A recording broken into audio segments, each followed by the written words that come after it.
पति जेल के अंदर बंद है, लेकिन बीवी की जो इंस्टाग्राम वाली जितनी भी रील्स हैं वो इस वक्त जमकर वायरल हो रही हैं। ये जो आप तस्वीरें देख रहे हैं, ये तस्वीरें उसी बीवी की है। बीवी का नाम है पार्वती और पति का नाम है शक्ति। शक्ति ने अपनी बीवी का गला काटा है, उसके बाद दोनों हाथ काटे, खून का जो फव्वारा निकला उसे मिटाने के लिए, या कहें सबूत मिटाने के लिए, उसने पूरे घर में रंग और पुताई का काम शुरू कर दिया। और यहां तक कि किसी को शक ना हो तो इसलिए बीवी की लाश के साथ उसी बंद दरवाजे के अंदर वो 3 दिनों तक चुपचाप सोता रहा। फिर एक रोज वो जाते जाते जो लड़की है उनके घर वालों को फोन कर कर कहता है, मैं हूबहू बताता हूं उसने क्या चीजें फोन करके बताई हैं, बकायदा रिकॉर्डिंग है। उसने कहा है, मैंने तुम्हारी बहन को मार डाला है, लाश घर में ही पड़ी है, आकर अंतिम संस्कार कर लो। अब जब ये बातें कोई दामाद कहेगा किसी ससुराल वालों को तो उनको लगेगा कि अचानक से क्या हो गया है। भागे भागे जो जहां पर शक्ति और पार्वती रहते थे, इन दोनों के घर से महज 2 से 2.5 किलोमीटर दूर ही जो लड़की के घर वाले थे वहां रहते थे, वो भागे भागे पहुंचते तो कमरे की जो दुर्दशा देखकर सबके रोंगटे खड़े हो जाते हैं। ये जो चारपाई देख रहे हैं, इसी चारपाई पर पार्वती की लाश पड़ी हुई थी।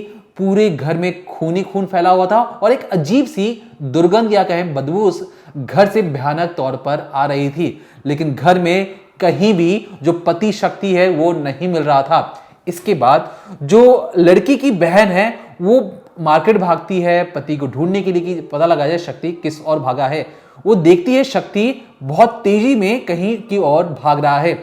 वो रास्ते में चिल्लाती है और कहती है कि एक हत्यारा है, इसने मेरी बहन को मौत के घाट उतारा है। इसके बाद पुलिस उसे दबोचती है, आसपास के लोग भी उसे दबोचते हैं और अच्छे तरीके से उसकी खातिरदारी भी होती है। लेकिन कहानी में किसी को यह समझ में नहीं आ रहा था कि जो शक्ति और पार्वती है, दोनों ने 2 साल पहले लव मैरिज भी किया, तो इन दोनों के बीच में ऐसा क्या हो गया कि शक्ति को पार्वती की मौत के घाट उतारने की जरूरत पड़ गई।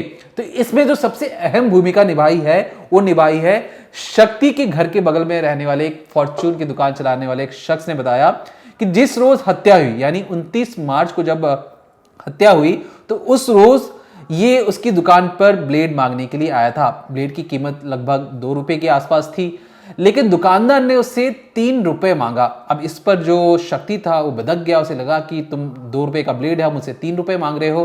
तो इस पर दुकानदार ने कहा कि तुम अक्सर उधारी की सामान लेके जाते हो और पैसे नहीं चुकाते हो, तो लेकिन तुम्हारा वक्त आ चुका है, तुम्हें पैसे देने पड़ेंगे।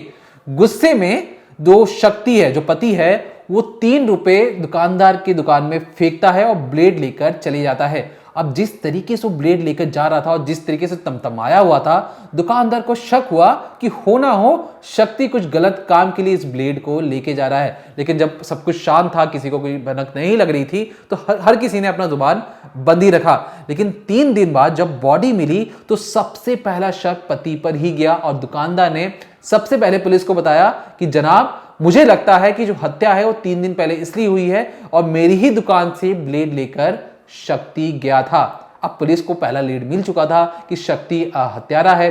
शक्ति को सलाखों के पीछे रखा जाता है, फिर अच्छी तरीके से उसकी खातिरदारी की जाती है। फिर उससे पूछा जाता है, जरा ये बताओ कि तुम्हारी बीवी और तुम्हारे बीच में अच्छे रिलेशन थे, ऐसा क्या हो गया कि तुम्हें अपनी बीवी को मौत के घाट उतारने की जरूरत पड़ गई। शक्ति कहता है कि देखिए, मैं बहुत धार्मिक किस्म का लड़का हूं, मुझे अक्सर धार्मिक यात्राओं करने की जरूरत पड़ती है और एक रोज मैं किसी धार्मिक यात्रा के लिए ही गया हुआ था। अब वहां पर मेरा धार्मिक यात्रा के दौरान किसी ने मेरा जेब काट लिया। वो तो भला हो कि मेरे पास फोन था, उस फोन के जरिए मैंने अपने माता पिता से पैसे या कहें उधारी मांगने की कोशिश की, लेकिन मेरे घर वालों ने मेरी हालत को जानते हुए भी मुझे कोई रुपए नहीं दिए।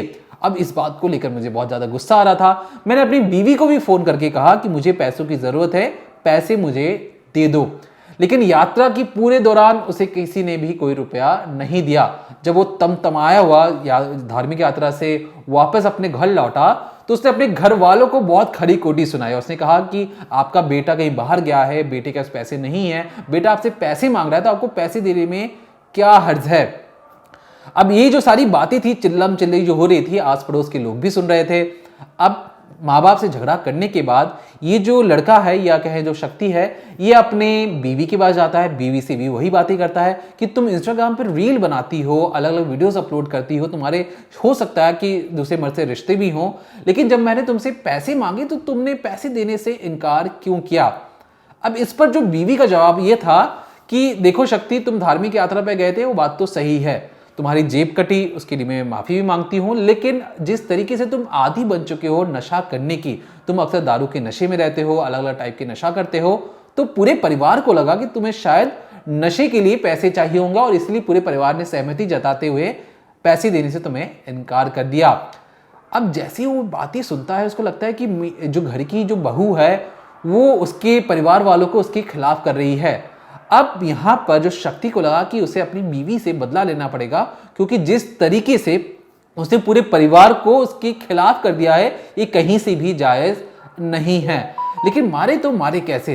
तो इसलिए जो खुद नशे का आदी था, उसने अपनी बीवी के खाने में नशे का पदार्थ मिलाया और जैसी बीवी थोड़ी सी बेसुध हुई, उसे लगा कि अब सही मौका है बीवी को मौत के घाट उतारने का।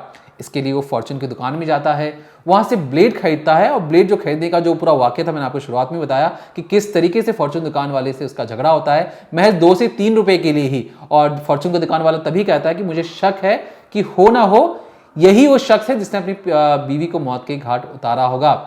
अब उससे 3 रुपए मांगे जा रहे थे, उसके पास 2 रुपए थे, लेकिन फिर भी मामला सुलझता नहीं है और ब्लेड लेकर वो जबरदस्ती अपने घर चले जाता है।